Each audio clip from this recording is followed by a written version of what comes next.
What is going on, guys? My name is John and welcome back to yet another video.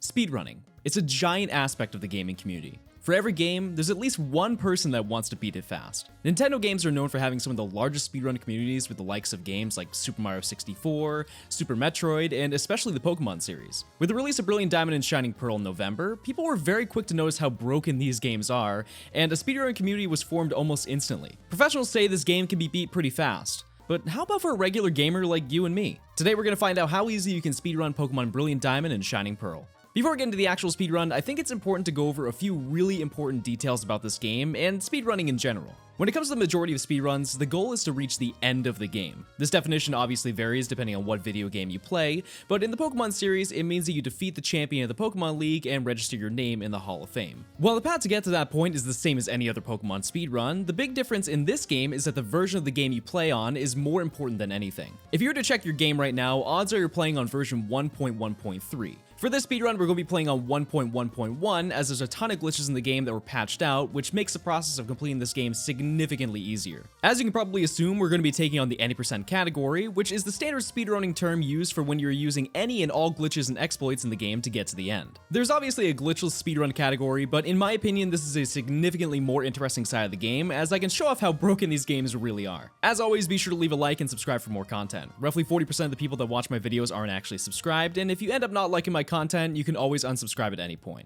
Before we get into the video, we have to talk about today's sponsor, Raid Shadow Legends. If you like collecting characters like you do in Pokemon, Raid is the game for you. Currently, there are over 600 champions that you can obtain in the game that you can use to slay the evil beings that inhabit Teleria. The best part is that the game is free. Use my links below to download Raid yourself to your mobile phone or PC. This game has everything: factions, PvP battles, weekly rewards, a lengthy campaign, and some insanely cool characters. My favorites are definitely Drake and the Crusader. Please be on my side. I'm a big fan of the boss battles, which is convenient because they just added a newest member to their collection, the Hydra. I mean, look at this thing.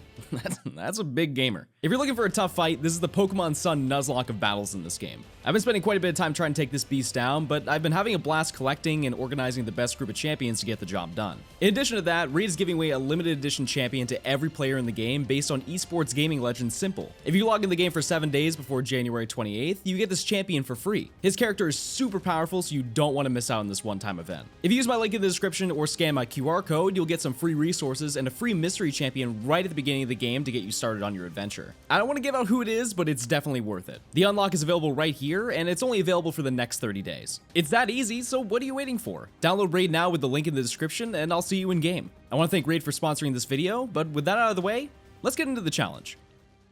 So if you've watched my channel long enough, you know that I attempted speedrunning a Pokemon game before Red and Blue, and the intention of this challenge was going to be the same. However, I wanted to make it a little bit more interesting. Because this speedrun is significantly shorter than a glitchless Gen 1 speedrun, I want to see how quickly I can make progress in one stream on my Twitch channel rather than an entire week. The goal was to learn the entire run from scratch and at least complete one run by the end of the day. If I ended up getting proficient enough at learning the route quickly, I really wanted to get a time of under 20 minutes, which I understand sounds absolutely insane considering you're not even supposed to be taking on the first gym leader that fast, but this will all make a lot more sense as we go along. So starting out, because I knew nothing, I spent a lot of time trying to figure out all the glitching tricks as I slowly progressed through the run. I decided after a few attempts that it wasn't really worth timing the first completed attempt, so the actual challenge would begin once I finally got all the bare bone tricks down. So the game starts out as it would for any other playthrough of the game, until you eventually get to your starter. Out of all the options, Turtwig is the best because it's consistently the most likely to win his first battle, which may not seem like a big deal since there are plenty more battles throughout the rest of the game, but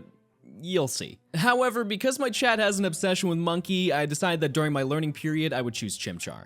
After heading back to our mom's house, we can perform the first two major glitches: menu storage and door storage. This is when I started to realize that I was a little bit in over my head. And after you do that, back out of the menus, and you should see that your door is open. You can see right there, my door is open. Okay, we got a lot to learn today, chat. Now, menu storage essentially requires you to overload your game's menu by inputting A in rapid succession, which allows you to have multiple menus open at once. This obviously results in letting you do an absurdly long list of glitches, but for the time being, we're just going to mess around with the door to our house. If you perform the menu glitch back to back and close out a few menus, you should be able to walk around while you're still in the menus. If you walk back to your house and press B when you hear the door open, the glitch should work. When you exit the menus to the overworld, the door to your house should be stuck open. Now, although I did perform the main glitch correctly, I was also supposed to keep my main menu up while I was walking around for the next part of the run, so I had to restart the run once again. After completing the glitch again, we can head to Jubilife City. The purpose of the door glitch is that when you enter any building, the game freezes everything in the overworld, and because we never went inside, the game is permanently thinking that we're entering a house. As a result, this means that all encounters, cutscenes, and scripted events are disabled, so we're free to roam a pretty decent chunk of the map. The reason why I need this menu open for the glitch is because the menus are also disabled in this mode, but since one was already up before doing the glitch, that one works perfectly fine. Upon reaching Jubilife City, we can save the game and reset to restore the world to its former functional state.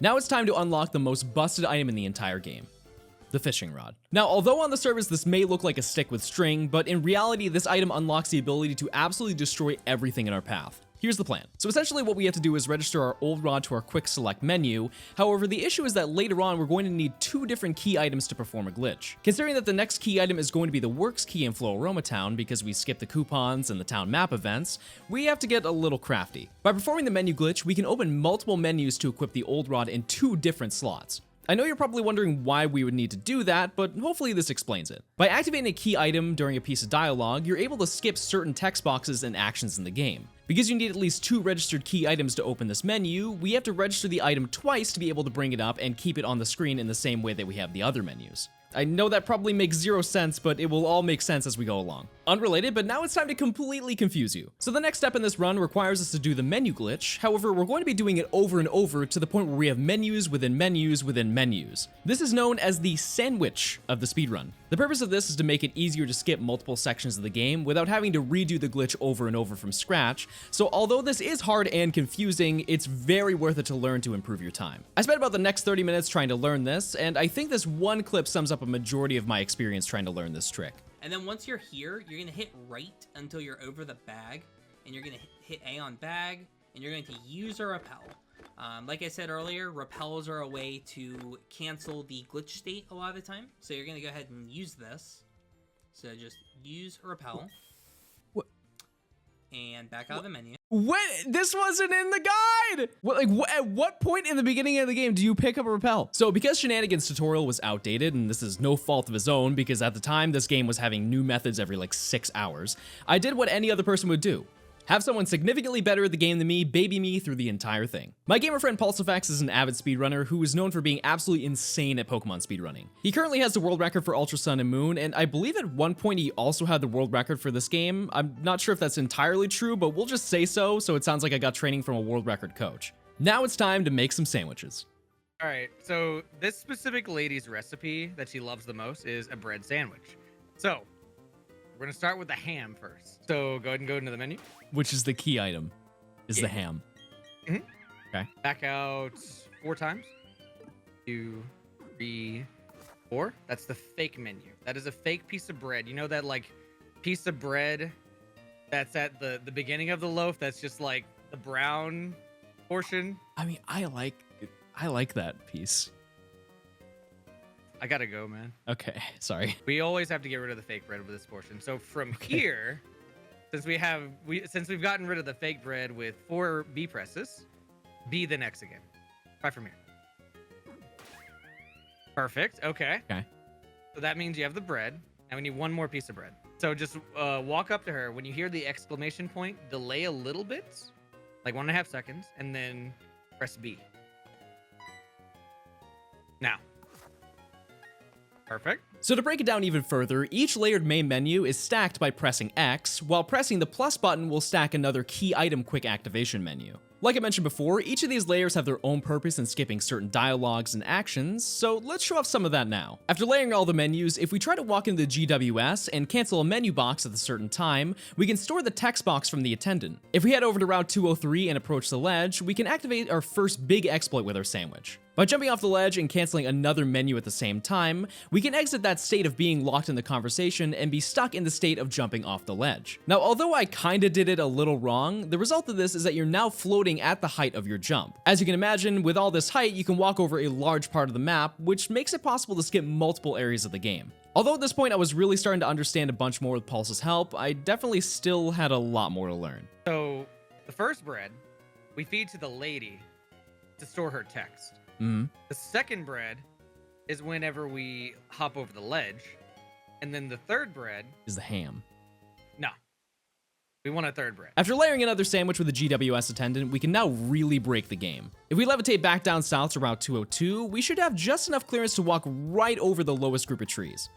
Yes, you can technically do the void glitch in the remakes too. The next section of this run is extremely straightforward, as you just have to make your way through the void. As you can imagine, this will allow us to skip the first gym leader, and then some. Thankfully, in the speedrunning guide that Pulse gave me, there are a ton of different methods to make your way through the darkness, so I opted in for the bonking method. On the outside, this looks like I'm just bonking into walls over and over, but in reality, I'm slowly inching my way around the perimeter of the map. This sounds like it would be a long process, but after only 5 minutes, I was able to pull this off. All right, so now press right to bonk on the wall.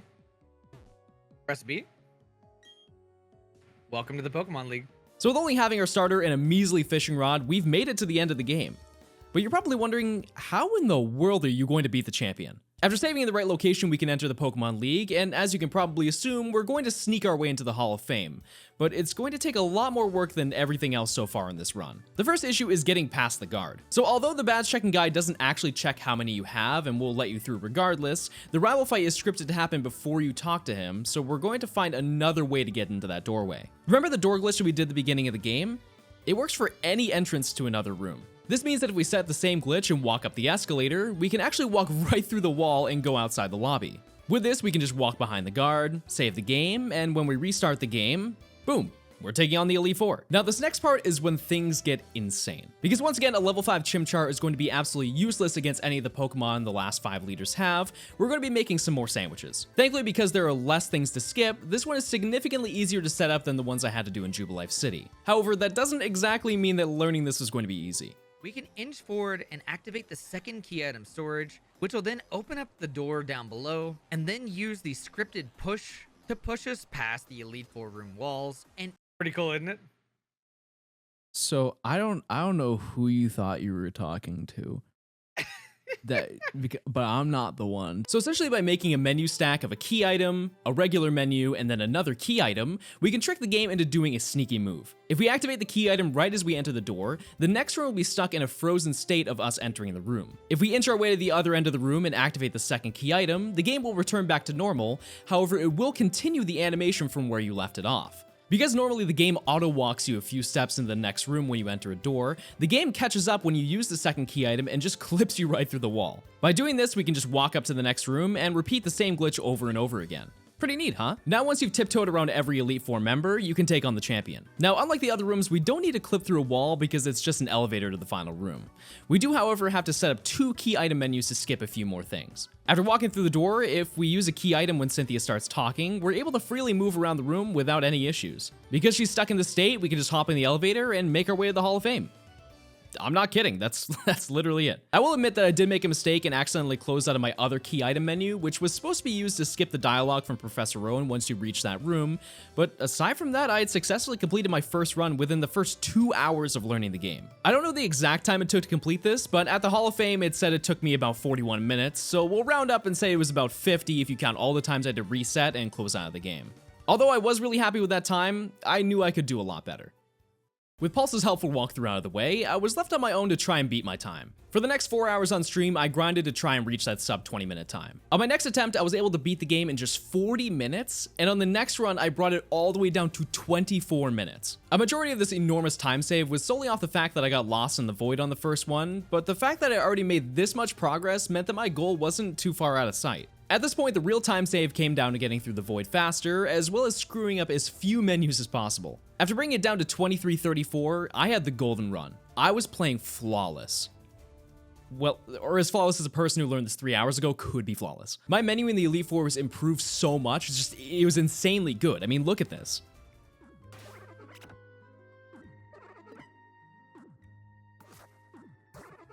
I know that really doesn't look like anything, but I might as well get a job at Subway if I can make sandwiches that fast. This was going to be the sub 20 run.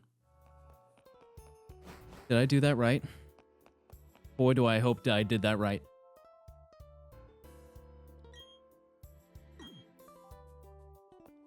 I'm such an idiot. I'm such an idiot.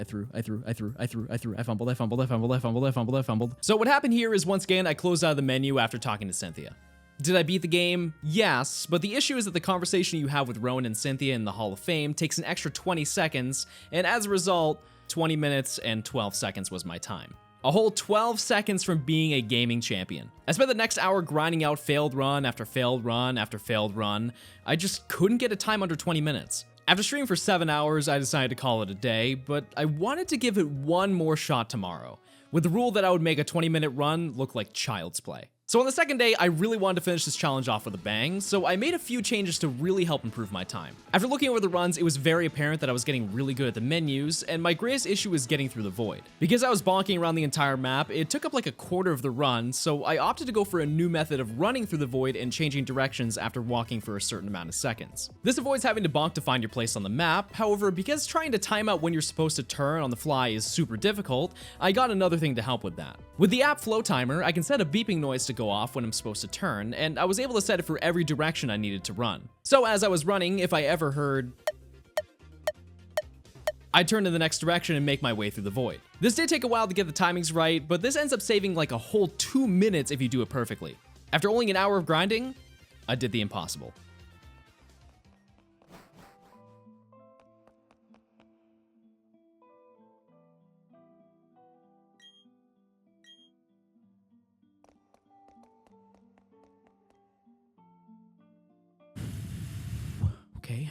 Okay, hold.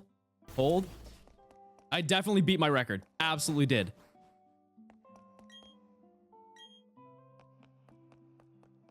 Okay. Wow, huge time save, chat. That's a sub 19. I skipped sub 20. I did it!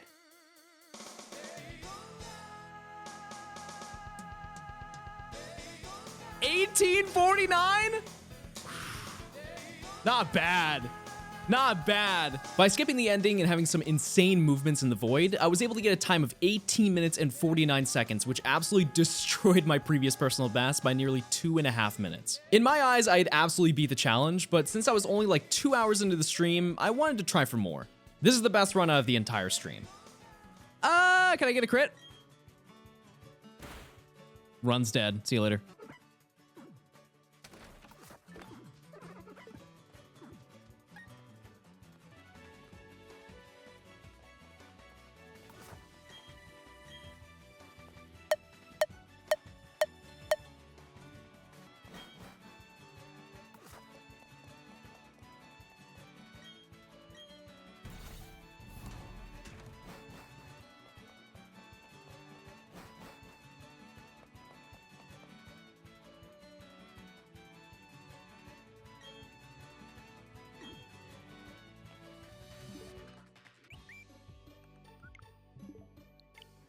I threw again. I literally threw again. I got mad, and you know what? I still could have beat my time.